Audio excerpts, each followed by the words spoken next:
As fronteiras podem ser bem esquisitas. Quero dizer, você se lembra daquela fronteira entre a Holanda e a Bélgica, que é meio que um mosaico de território com às vezes linhas de fronteira indo dentro de casas?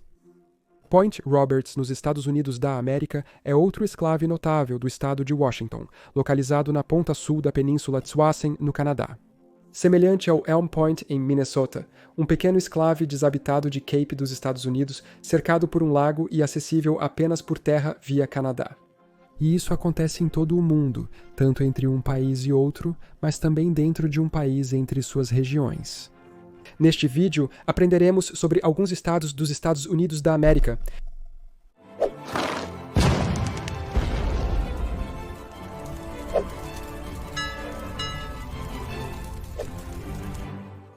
A propósito, neste vídeo, estou voltando um pouco para a animação de quadro branco apenas para ir e voltar e não mudar completamente o estilo.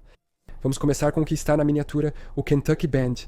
O Kentucky Band, também chamado de New Madrid Band, é um exclave do condado de Fulton, Kentucky, cercado pelos estados de Tennessee e Missouri. É uma parte de uma península dentro do rio Mississippi. De acordo com o censo de 2020, sua população era de apenas 9 pessoas, mas historicamente, devido ao seu solo altamente produtivo na planície de inundação do rio, o Kentucky Band foi desenvolvido como uma área de produção de algodão, abrigando mais de 300 pessoas por 1870. No mapa, você pode ver a loucura da situação. O esclave de Kentucky está completamente separado e, na verdade, bastante distante do resto de Kentucky. Não só faz fronteira exclusivamente por terra com o Tennessee, mas o resto de suas fronteiras são o rio Mississippi, que por sua vez são completamente cercados pelo estado de Missouri, que meio que se curva ao redor da península, mas a fronteira, na verdade, antecede a separação de Kentucky do território da Virgínia e Tennessee da Carolina do Norte. Sua localização deriva da fronteira da Colônia Real de 1665, que tinha como objetivo definir as fronteiras das colônias na época. Em 1812, essa área do rio foi altamente perturbada e foi relatado que até fluía ao contrário, por causa dos terremotos de Nova Madrid de 1811. Alguns dos mais poderosos já sentidos nos Estados Unidos da América, então talvez o esclave não fosse uma realidade naquele tempo. Quando se tornou um estado, o Tennessee contestou a inclusão da curva em Kentucky, reivindicando-a até 1848, mas eventualmente desistiu da reivindicação. Um fato curioso, a curva de Kentucky é o cenário para um livro de Mark Twain, chamado Vida no Mississippi, onde ele descreve a rixa entre duas famílias que vivem lá. Em seguida, passamos para Carter Lake, uma situação entre Iowa e Nebraska. Carter Lake é um escravo de Iowa. Está completamente cercado por terra pelo estado de Nebraska e separado do resto de Iowa pelo rio Missouri. A população era de 3.791 no censo de 2020, então uma boa quantidade de Iowans vive neste esclave. O que é incrivelmente interessante é que, enquanto não se sabe se o Kentucky Band começou a não ser um esclave, podemos ter certeza de 100% que Carter Lake de fato não era um no início. Antes de 1877, o rio Missouri fluía pelo norte do que é hoje o esclave. No mapa, é possível ver os remanescentes do antigo curso do rio, agora chamado de Saratoga Band, formando o Carter Lake.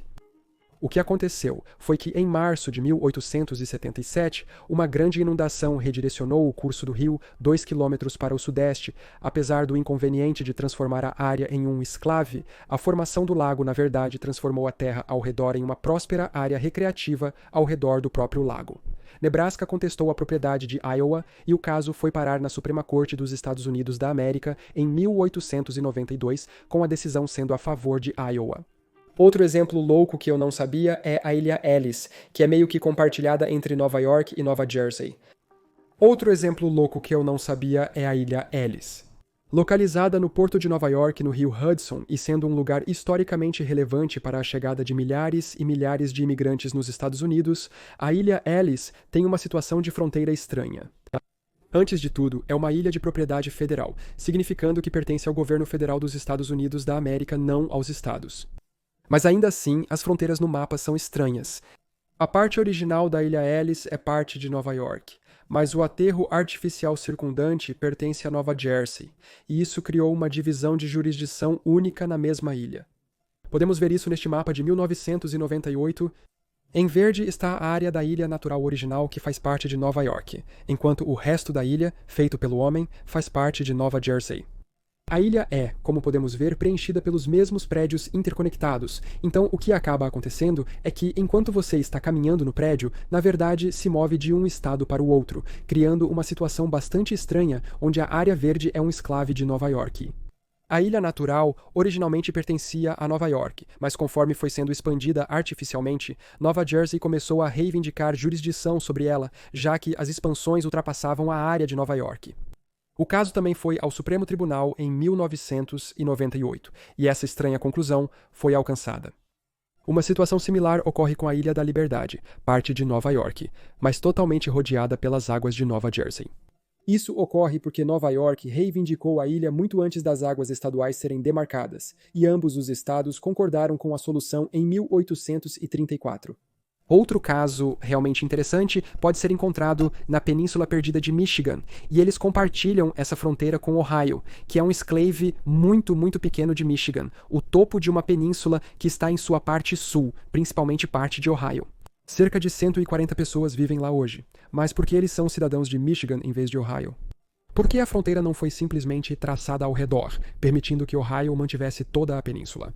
A resposta é o resultado da disputa de fronteira da Guerra de Toledo em 1835, travada entre Ohio e o território de Michigan para determinar quem controlaria a faixa de Toledo. Acredito que seja um exemplo raro de uma guerra sendo travada entre dois estados dos Estados Unidos da América. Após a Guerra de Toledo, a fronteira do estado foi estabelecida aproximadamente na linha de 41 graus e 44 minutos de latitude norte, logo ao norte da foz do rio Mauna. Isso deu o rio e a cidade de Toledo ao estado de Ohio. No entanto, a linha do estado continuou através do menor rio Ottawa e dividiu a península no lado mais distante dele. Movendo para o interior, temos o caso do Refúgio Nacional de Vida Selvagem de Soto, também entre Iowa e Nebraska, que tem uma situação bastante interessante. A irregularidade da fronteira surgiu devido a mudanças históricas no curso do rio, levando a partes de Nebraska a acabar do lado de Iowa.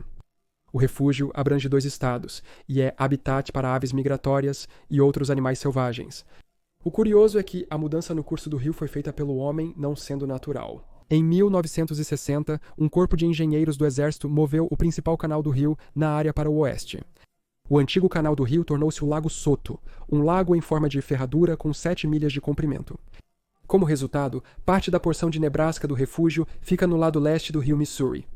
Não está claro se a mudança no refúgio de vida selvagem foi feita para fornecer um lago às espécies protegidas. Sendo feito assim, eu imagino que aconteceu com o Acordo de Iowa, tornando o exclave uma situação de fronteira estranha, mas não um problema entre os 2 estados. E mais um exemplo onde a água é um obstáculo é o condado de Newport, em Rhode Island. A parte continental deste condado é separada do resto de Rhode Island pelo rio Taunton, exigindo viagem através de Massachusetts para alcançá-lo por terra. Neste mapa, as áreas em vermelho representam o condado de Newport, localizado no estado de Rhode Island, em bege claro. No entanto, enquanto a maior parte do condado é um conjunto de ilhas, esta área mais a leste não pertence, em vez disso, a uma península cuja jurisdição é do estado vizinho de Massachusetts. A razão é principalmente histórica. Inicialmente, essas áreas pertenciam à colônia de Plymouth, que depois se tornou parte de Massachusetts. Porém, em 1746, um decreto real ajustou a fronteira, concedendo-as a Rhode Island. Isso foi baseado nos padrões de assentamento e no desejo de equilibrar a distribuição de terras entre as colônias naquele período. Essas são algumas das irregularidades de fronteira entre os estados dos Estados Unidos da América e entre um estado e o Canadá. Deixe-me saber o que você pensa nos comentários, junto com outras sugestões de fronteiras estranhas que conhece, seja entre 2 países ou como esta, dentro de um país específico, nos Estados Unidos ou em outro lugar. Obrigado por assistir a este vídeo e aos meus patronos por me apoiarem.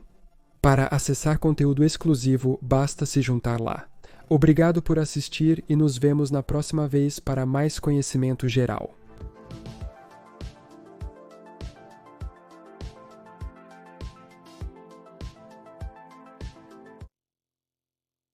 A xícara de Mumin desta semana é uma repetição, acho que já mostrei isso antes. É o Mumin navegando, e então do outro lado ele está como se estivesse indo, ele está indo em uma expedição, acho que ele está indo para algum lugar.